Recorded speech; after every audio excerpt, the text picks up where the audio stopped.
Look, our friends. Hey everybody, it's Jason Blaha here, and once again it is time for another Orc Mode workout. But a quick reminder for those of you who watch these videos every day, please click like down below. It would be greatly appreciated.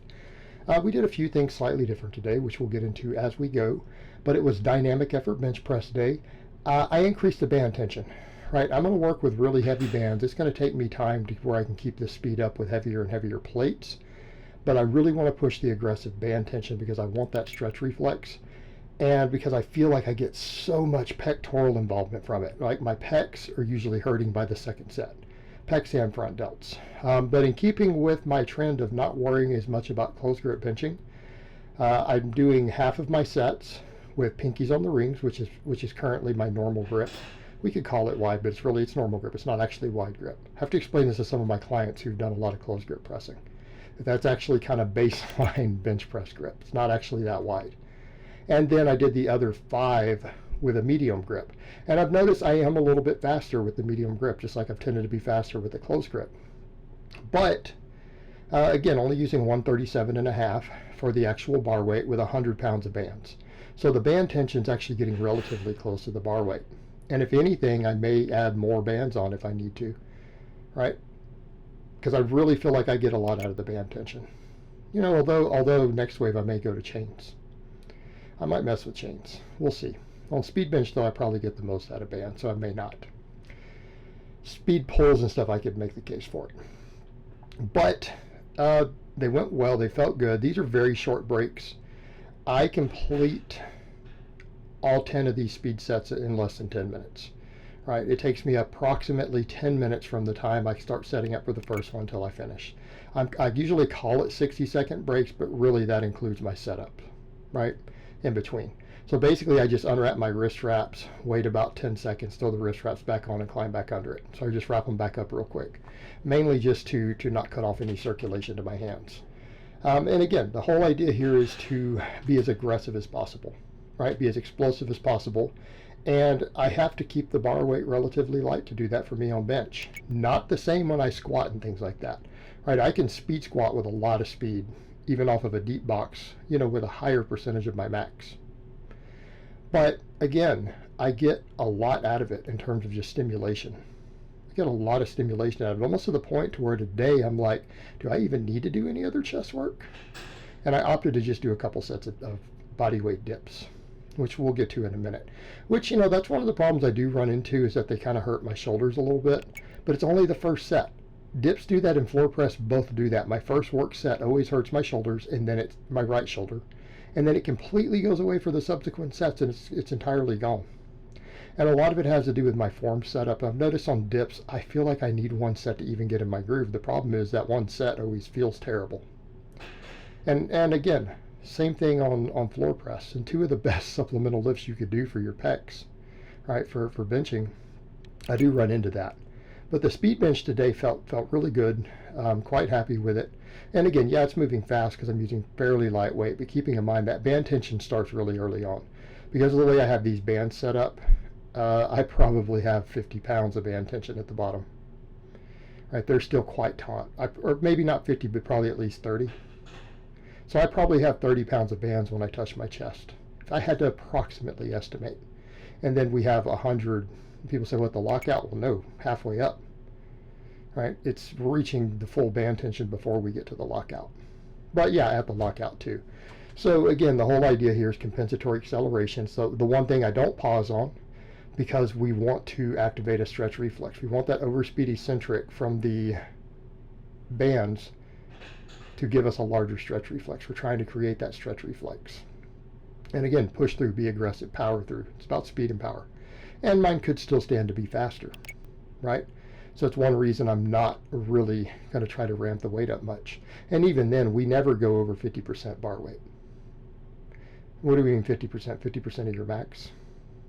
Now this is obviously less, but even then, if you can get up to 40% of your max on the bar with heavy bands and still get good speed, that's actually quite good. But a lot of times we've run lower percentages on speed bench than we do the other lifts, depending upon the lifter themselves. And I vary this a lot with my own lifters. And I have lifters who run 50% with no bands at all, who don't have bands and stuff. Pull-ups. Today I decided You know, I don't want to do them as heavy today. I've been doing 5 with just a 25, and I'm still building up pull-up strength. Remember, I wouldn't have been able to do these a couple months ago. We're going to build these up, and so I just said body weight. And sets at 8 on a pull-up, you know, especially with a decently wide grip. And I know that looks relative to my shoulders. People are like, it doesn't look that wide. Look how far it is in the rack, though. Right? Look how close I am to the edges of the power rack. Again, it's people don't quite grasp how wide my shoulders are, and it's not just muscle, it's my bone structure. I'm really wide. And it's something when people meet me, they comment on, they're like, dude, you're like 6 inches, 8 inches wider than I thought you would be. Well, yeah, if you look in the rack, you get an idea. So this is a fairly wide grip. It just doesn't look super wide relative to my shoulders. But these are pretty hard. At my body weight, because again, I'm sitting at 228. That's where I'm at on my cut. The goal is to get to 210. At my body weight, and again, not having been able to do these for quite a long time due to that shoulder impingement, 8 reps were pretty challenging. Like, I maybe could have got 10 on one of the sets. So 8 reps were pretty hard. So again, I got good work with this, and I think I may do it this way for a little while. Probably do them weighted for a little bit lower reps on my max effort days, and I think I'll stick with just trying to do some body weight on the dynamic days, because again, we care about a little more volume anyways. I was torn between messing with some dips or trying to just take my one set of dumbbells and maybe doing some decline presses to failure, just to get a little bit of extra chest work in, a good stretch reflex movement, because again, we'll keep with the theme of the speed bench. So I went with the wide grip. So if you guys notice, I'm pretty much at the edges of the V-bar. It's pretty much as wide and as far out as we can get. The first set felt really terrible on my right shoulder. I'm like, really? And I wore the belt, and I thought, well, maybe we'll get a little better neuromuscular efficiency. That's the reason I wear a belt. The set just didn't feel right. I didn't feel in my groove. I almost didn't do a second set. But I decided, let me do a second set just to make sure I get enough work. It went much smoother. Everything kind of fell in the groove better. It felt great on my shoulder. And part of that is learning to keep my elbows back more. It's keeping my elbows back more. And again, it's just some extra chest and tricep work. Getting a good stretch on the chest and getting a decent stretch on the triceps, right? Because the way dips work, they do stretch the triceps quite effectively at the bottom. So it's not just the lockout on these. A lot of people are thinking, oh, it's not about this, about the lockout, it's the stretch. Dips give a great stretch on the bottom of the lift for the triceps. Really good at it. Then I did my pendlay rows. I've been doing 10s, but you know what? I did 255 for 10s and actually got like an 11th or 12th rep last time. I don't want to keep using my calibrated plates for these, so I'm like, let me just drop 10 pounds. So I went up to 265 and I did 8s. You know, because I don't want to drop as low as 5s because, again, my form gets worse. But 8s is fine, and this way I don't have to use my calibrated plates. Right? I can just go straight to a pair of these 55-pound training plates. They're better for dropping. I just hate dropping my calibrated plates. I really need to get more than I have, and I don't want to risk breaking the ones I have. I don't like what they're priced these days, and I'm shocked they're astronomical. They cost like 10% more than when I bought mine. So, you know, just annoyed at that. So it's making me just not want to buy it out of stubbornness. But really, I could stand to get 2 to 4 more of those calibrated 45s for things like my reverse hyper.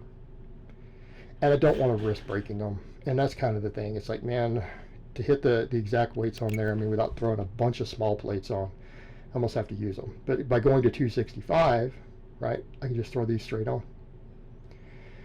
But the rowing felt pretty good overall. The last set, though, I'm having to cheat a little bit more because I was getting fatigued. My back was getting tired, right? And so, therefore, it starts to get a little bit sloppier, especially the last couple of reps. Having to rest, pause a little bit, having to reset just to get the bar speed that I want on it. But, you know, again, my back felt pretty lit up. Between the pull-ups and the rows, my back was pretty well lit. JM presses. All right, I decided I'm going to try to do these the way JM Blakely shows. First set, I dropped all the way down to 75 pounds. They do not look right. I haven't looked at the footage yet. I threw this footage on. I said, nope, it doesn't look right. My elbows are still going too low. I'm going to take 10 more pounds off, and then I just filmed the rest of the workout without looking at the footage. And I brought it all over at the end, loaded it on the computer into this file. So I'm seeing the rest of it for the first time. I haven't seen it yet. This set, my elbows are still simply going too low. And one of the problems I keep running into is even when I slide really far down, I have really long forearms. I'm a long-armed lifter, and it's because my forearms are above average length. I hit those J-hooks. I hit the J-hooks, and I'm pretty far away from it when I unrack it. So it's like I really feel like maybe I need to raise the J hooks up higher. Probably what I need to do, because then further into the curve, the bar will be further forward. But I was hitting the J hooks a little bit. Now these are much cleaner. Elbows are higher. This is what I'm trying to achieve. Right? This is the biggest issue we run into. Is the one thing I noticed that Blakely does when he tries to advise people on it is they let those elbows come too low. He tries to keep them up. And it's very difficult to do. Right? It's against your nature to do that. You want to use the elbow, but again, I feel so much delt when I do that. You know, and that's not what I'm trying to achieve here. I am trying to really hammer the triceps in a way that's specific to the bench. But these are a lot better, but this is how light I had to go. You guys have seen me close grip 350.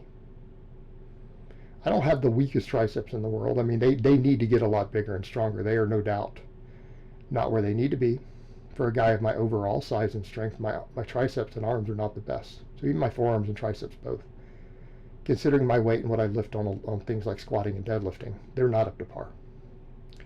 This should help them get there. But look how light I have to go. I've got to go down to 65 pounds. At 75 pounds, I couldn't keep my elbows up. So I'm really going to try my best to stick these out and to get stronger at them, but I'm going to have to do a lot of work with lighter weights to get that form down and to get my triceps stronger and used to that position. And it's because the delts want to take over. It's because we want to use the delts, because we're like, man, this is hard on the triceps. And it is hard on the triceps. That's the idea. But the idea is to not use it as a press. And I think that's the biggest take home when we're trying to mess with this lift, is forget the word press. Because when we think about it as a press, that's when we try to do that. And it's really not. Yes, it's still kind of a multi-joint exercise, but it's not a true press. It's just one hell of a tricep movement, right? But it's still a smaller exercise. And of course, some of those guys who do it, like Blakely and those guys, are over here doing 300 pounds with it. But he's built the triceps to do that, which is just, it's really ludicrous. The fact that he's pulled that off, when you really try to perform it correctly, and how humbling that exercise can be when you force yourself to do it, and you see what guys like that are capable of lifting on it. But it's even, as he said in his own tutorial, you can eventually use a lot of weight on it. You're not going to be able to for a while, so eventually. And that's the when he made that statement, that resonated with me, and I realized, okay, that is the name of the game. It's a lift that's going to be a slow process to build up. If you really want to build the sort of tricep strength a man like that has, you're going to have to go through that process. So I'm going to do that. I'm going to give this a try and really focus on keeping the elbows up and slowly get stronger at it. I'm not going to increase weight until my sets are perfect. I might even have to do a couple more sets just to maintain that same weight and still get the appropriate work. Then I do my laterals, and yes, these work very well the way I'm doing them. A lot of times you'll see guys, they bring the laterals way up high, and then they wonder why they have shoulder impingements and other shoulder issues, crushing their glenoid and stuff. Look, this exercise does what you need it to do while staying fairly low. Okay? It does exactly what we need to do. What are we doing it for? Well, it works the entire shoulder girdle. Even though it's a little small, fluffy, wuffy movement, it puts the emphasis on the side delt, which mine isn't getting worked enough, but it works all three heads of the delt, works the upper trap. Okay? But that is what the side delt does. We're working that head. That is the function of that head, to do what you're doing right there. So again, a little small movement, and I just take these to failure. I'm doing all this stuff at the end with very short breaks. It took me about 7 minutes to do all these shoulder sets at the end, between these laterals and the base pulls. So I just take them to failure, so I lose a rep or two every set, because I'm only taking about a minute break. Normally we would never do that on a multi-joint exercise. These are just smaller movements. I'm just trying to get a bunch of fatigue built up in my delts, in my side delts, rear delts, upper traps, which both of these movements hit all of that. Both of them hit it. Then I go for a bit more speed. I've got bands. I'm like, let me try to get an overspeed effect. Use the stretch of the bands to my advantage, right? And just take them pretty much to failure. A couple of the sets here, I did a little bit of pausing on the squeeze at the top, but it's probably not necessary. If you just take it to failure, you're good. But that forces you into failure. A couple of those, when you're getting close, it takes everything out. You can't really do more reps. So just 3 sets of face pulls to finish off. Overall, happy with today's workout. Got a lot of work done. Happy with the speed benching.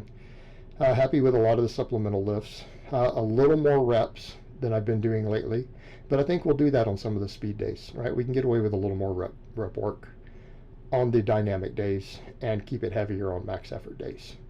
But again, decent amount of volume. Everything got well trained. Felt like my entire shoulder girdle got really finished off at the end. All the heads of the delt, upper traps.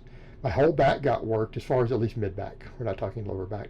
Mid back and upper back very effectively between the pull-ups and the rows. 6 quality sets.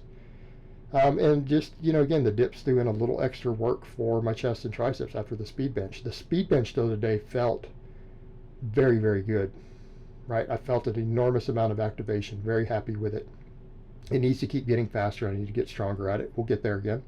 It's only my second time doing speed bench again in like 8 months. But overall, happy with the workout. So I hope it's been informative, and I will talk to you guys next time.